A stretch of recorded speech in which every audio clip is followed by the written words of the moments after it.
Hello everybody and welcome to the Moto Mill. We've got a really fun one here today. This was a budget build CZ. Can a CZ 400, really a CZ 380, be built for under $1,000? This bike here is pushing that right now. Probably got about $600 or $700 into it. And this machine has one of the most unique stories that I've ever gotten with a motocross bike.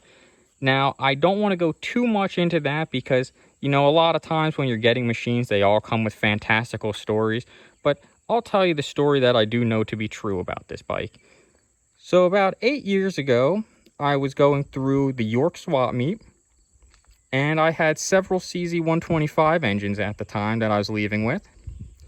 And a gentleman who was building one of those recognized the rarity of the small bore, and he asked, would you sell some of those or trade some of those?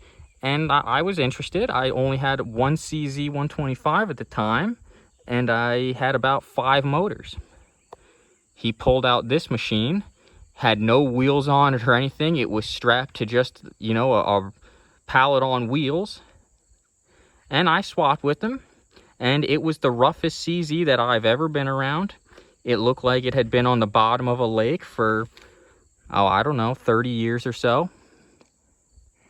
And slowly we've gotten some hand-me-down parts for it. Ended up getting another wheel set from my other CZ projects. Obviously not very nice, but it's better than no wheels at all. The pipe came from a friend of mine. I got these really cool Coney Poppy shocks for a good deal. I paid about $75 for those. Tough to do that anymore. I do want to change out this rear fender. It's a steel one. I'll put a fiberglass one on at some point.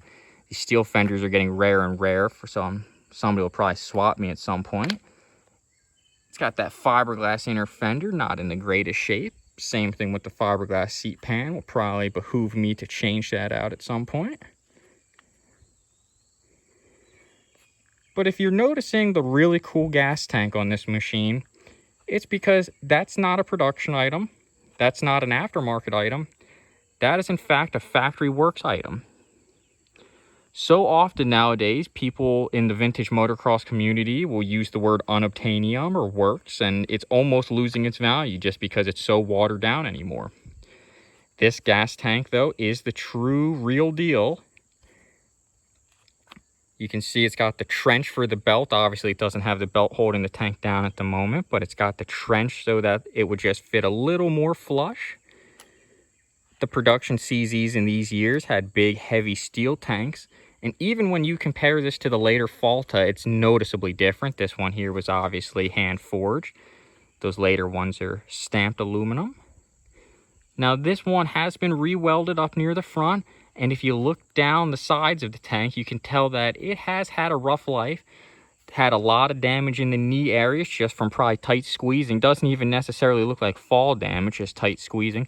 But these are the kind of tanks that guys like John DeSoto, Jerry Straduca, Paul Fredericks, Greg Robertson, and several more would be gifted from the CZ factory because of their incredible abilities. This machine, I have done it up. Like I said, this was just kind of a junkyard build. And since it didn't have a lot of originality, I could have fun with the project. And, well, fun I've had. I've made it basically a poor man's works bike here. I don't intend to sell this machine. I intend to use it as an armor racer. Obviously, it's still very far from that. But it will eventually compete against that Mako, that very trick one with some Wheelsmith items on it. Did another video about that and that Profab Yamaha 500.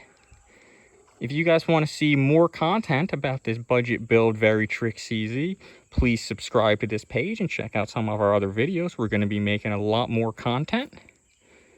And I'd love to see what your thoughts are on it. I know this bike might get a lot of hate because of the shape it's in, but you got to remember I've got about, I don't know, $700 or $800 into it, and I would say that that's a pretty fantastic build for that. Hard to do that with any Mako or CZ anymore.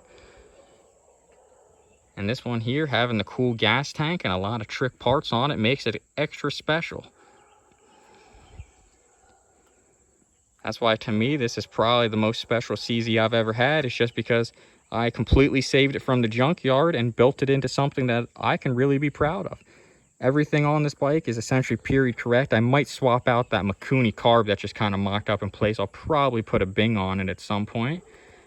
But, you know, there's a lot of mods you can do nowadays, like a Delta Box aluminum swing arm and Olin's rear shocks and everything. But, you know, that takes the sweetness away from a lot of these. So I'll just keep this bike as it is, keep it cheap, keep it fun, and I'll see you guys at the races. Thank you.